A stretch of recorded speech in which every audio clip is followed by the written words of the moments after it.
Palais de Toudi Paul Biya. Image illustrative. Selon l'activiste Boris Berthold dans une tonalité sarcastique, la prochaine première dame du Cameroun est connue. Il s'agit pour lui de l'amante du secrétaire général de la présidence de la République, Ferdinand Ngo Ngo. Une certaine métisse au nom de Marie-Josée. Elle est âgée de 25 ans. À croire à l'activiste, Ferdinand Ngo Ngo aurait profité du déplacement de son épouse Céline aux États-Unis pour la tromper avec la jeune métisse. Boris Berthold affirme que le SGPR et Marie-Josée se sont dit oui le week-end à Kribi. Il ajoute par ailleurs que puisque Ferdinand Ngo Ngo envisage, selon lui, à remplacer Paul Biya et que par conséquent la future première dame c'est son amante Marie-Josée. La rédaction de CamerounWeb.com vous propose ci-dessous l'intégralité de son texte. La terre est sale. CNEMVIT. La reine d'Angleterre est morte et l'éternelle Djomba du roi Charles III est devenue reine. Au Cameroun, le remplacement du roi est en cours et inéluctablement et avec tout ce qui va avec. Le secrétaire général de la présidence de la République, l'homme à la pinque, Ferdinand Ngo Ngo, dont le projet connu est de remplacer Paul Biya à la tête du pays, a déjà trouvé la remplaçante de Chantal Biya au palais des Toudi. Et ça vaut le coup. Jeune, brune, belle.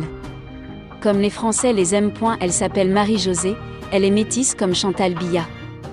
Au moins il fallait ça. Âgée d'accent grave, peine 25 ans, de père français et de mère boulou. En réalité, pour ceux qui connaissent le petit Congossa du Sérail, il ne manquait plus qu'à l'homme à la pinque, sa métisse, sa belle brunette, sur sa route vers Etoudi. Sur la route des pâturages vers profitant de l'absence de son épouse, connue maman Céline alors en vacances aux États-Unis, l'homme à la pinque et la désormais Marie-Josée Ngo Ngo se sont dit oui pendant le week-end de l'Assomption à Kribi, dans un yacht affrété à cette occasion par l'Israélien Mohéran qui avait pourtant refusé sa villa luxueuse du bord de mer pour cette cérémonie qu'il qualifiait alors de couteau dans le dos de maman Céline Ngo Ngo.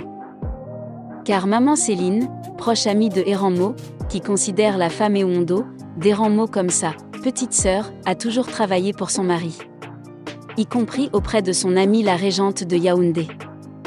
Plus, maman Céline est actuellement malade. Le nouveau beau-père de Ferdinand qui s'était d'abord opposé à l'union en évoquant l'écart d'âge entre sa fille et son beau-fils, a néanmoins séjourné avec sa femme, la mère de Marie-Josée, pendant plusieurs semaines dans la résidence de tonton Ferdinand à Niom. Pour l'heure, Marie-Josée Ngo Ngo ambitionne de réussir son concours d'entrée à l'ENAM, pendant que son époux remue le quartier de Bastos pour trouver pour Marie-Josée une résidence digne d'une première dame, en attendant le jour à moins que l'enquête Covid ne vienne troubler les projets des deux tourtereaux. On dira alors que Marie-Josée O.